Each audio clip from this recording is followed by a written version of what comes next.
आज हम लोग इस वीडियो में कक्षा 7 का विषय हिंदी फर्स्ट पढ़ रहे हैं। आज हम लोग लेंगे पाठ 18 पढ़ेंगे। पाठ का नाम है संघर्ष के कारण मैं तुनुक मिजाज हो गया। धनराज। धनराज जो नाम है ये हमारे देश के एक खिलाड़ी का नाम है जो हॉकी के खिलाड़ी थे और इनके प्रयास के कारण ही हॉकी हमारे देश का राष्ट्रीय खेल बना।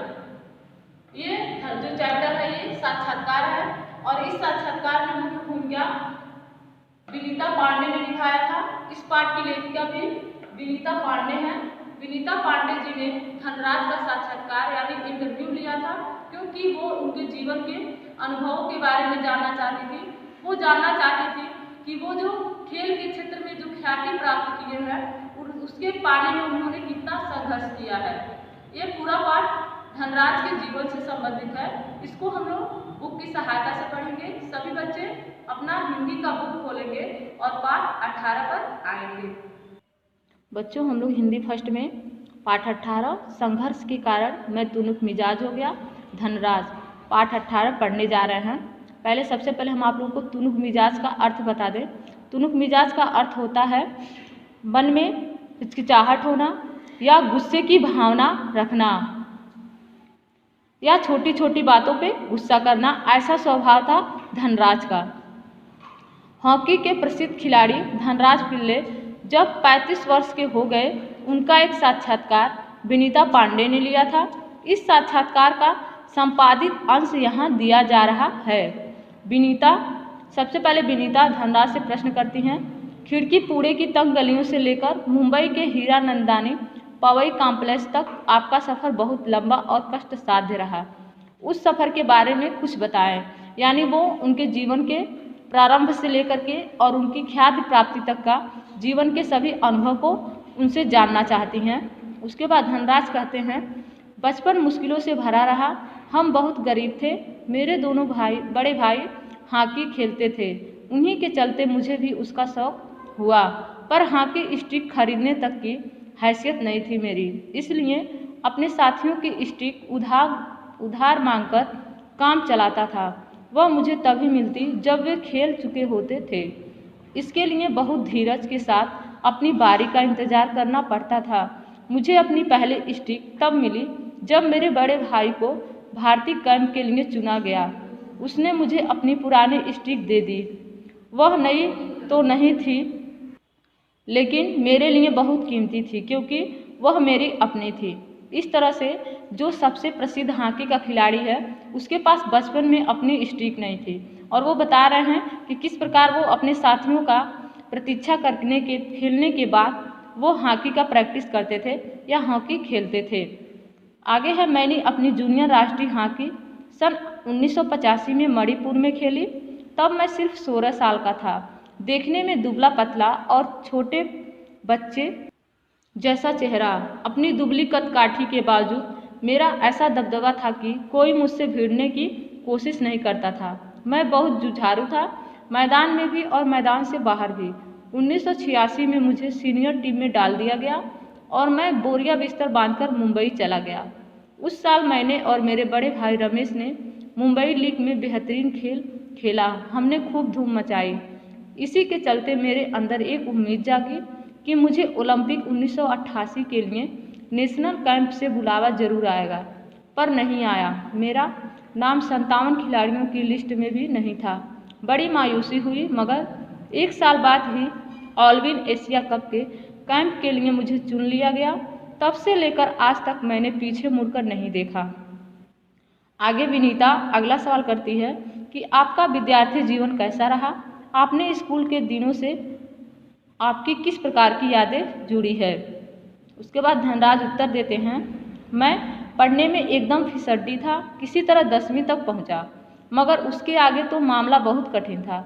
एक बात कहूं, अगर मैं हॉकी खिलाड़ी न होता तो शायद एक चपरासी की नौकरी भी मुझे न मिलती। आज मैं बैचलर ऑफ साइंस या आर्ट्स भले ही न होऊं, पर गर्व से कह सकता हूं कि मैं बैचलर ऑफ हॉकी हूं। हंसते हुए और मेरी शादी के लिए आप मुझे मास्टर ऑफ हॉकी कह सकते हैं। इस प्रकार से धनराज ने अपना स्कूल का अनुभव विनीता पांडे को बताया। आगे है, अगला सवाल पूछती हैं विनीता, आप इतने तुनुक मिजाज क्यों हैं? कभी कभी आप आक्रामक भी हो जाते हैं। धनराज, इस बात का संबंध मेरे बचपन से जुड़ा हुआ है। मैं हमेशा से ही अपने आप को बहुत असुरक्षित महसूस करता रहा। मैंने अपनी माँ को देखा है कि उन्हें हमारे पालन पोषण में कितना संघर्ष करना पड़ा है। मेरी तुनुक मिजाजी के पीछे कई वजह हैं, लेकिन मैं बिना लांग लपेट वाला आदमी हूँ। मन में जो आता है सीधे कह डालता हूँ और बात को कई बार पछताना भी पड़ता है। मुझसे अपना गुस्सा रोका नहीं जाता। दूसरे लोगों को भी मुझे उकसाने में मज़ा आता है। मुझे ज़िंदगी में हर छोटी बड़ी चीज़ के लिए जूझना पड़ा, जिससे मैं चिड़चिड़ा हो गया हूँ। साथ ही साथ मैं बहुत भावुक इंसान भी हूँ। मैं किसी को तकलीफ में नहीं देख सकता। मैं अपने दोस्तों और अपने परिवार की बहुत कद्र करता हूँ। मुझे अपनी गलतियों के लिए माफ़ी मांगने में कोई शर्म महसूस नहीं होती। इस तरह से विनीता पांडे को धनराज अपने तुनुक मिजाजी होने का कारण बताते हैं। आगे है विनीता, आपके परिवार की आपके लिए क्या अहमियत है।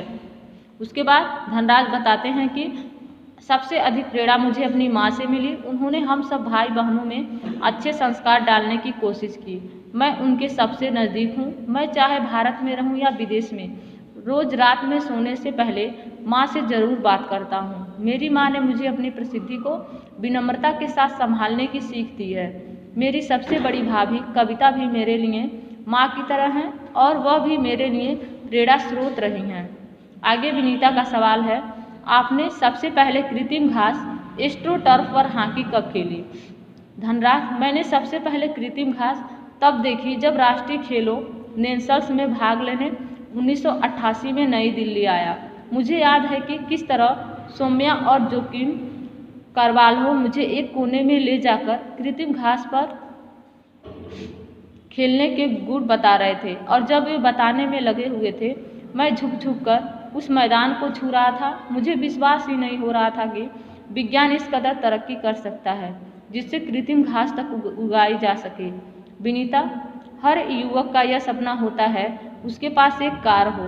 आपके पास अपनी पहली कार कब आई। धनराज, मेरी पहली कार एक सेकेंड हैंड अरमांडा थी जो मुझे मेरे पहले के एम्प्लॉयर ने दी थी। तब तक मैं काफ़ी नामी खिलाड़ी बन चुका था, मगर यह कोई ज़रूरी नहीं कि शोहरत पैसा साथ लेकर आए। मैं तब भी मुंबई की लोकल ट्रेनों और बसों में सफ़र करता था क्योंकि टैक्सी में चढ़ने की हैसियत मुझ में नहीं थी। मुझे याद है एक बार किसी फोटोग्राफर ने एक भीड़ से भरे रेलवे स्टेशन पर मेरी तस्वीर खींचकर अगली सुबह अखबार में यह खबर छाप दी कि हॉकी का सितारा पिल्ले अभी भी मुंबई की लोकल ट्रेनों में सफ़र करता है। उस दिन मैंने महसूस किया कि मैं एक मशहूर चेहरा बन चुका हूँ। मुझे लोकल ट्रेनों में सफ़र करने से बचना चाहिए, लेकिन मैं कर ही क्या सकता था। मैं जो भी थोड़ा बहुत कमाता उससे अपना परिवार चलाना पड़ता था। धीरे धीरे पैसे जमा करके बहन की शादी की और अपनी माँ के लिए हर महीने पूरे पैसा भेजना शुरू किया। आज मेरे पास एक फोर्ड आइकॉन है जिसे मैंने सन 2000 में खरीदा था, मगर वह किसी कारपोरेट हाउस का दिया हुआ तोहफा नहीं, बल्कि मेरी मेहनत की गाढ़ी कमाई से खरीदी हुई कार है। आगे विनीता प्रश्न करती हैं, सफलता का आपके लिए क्या महत्व है। हॉकी को आपने इतना कुछ दिया, इसके बदले आपको क्या मिला।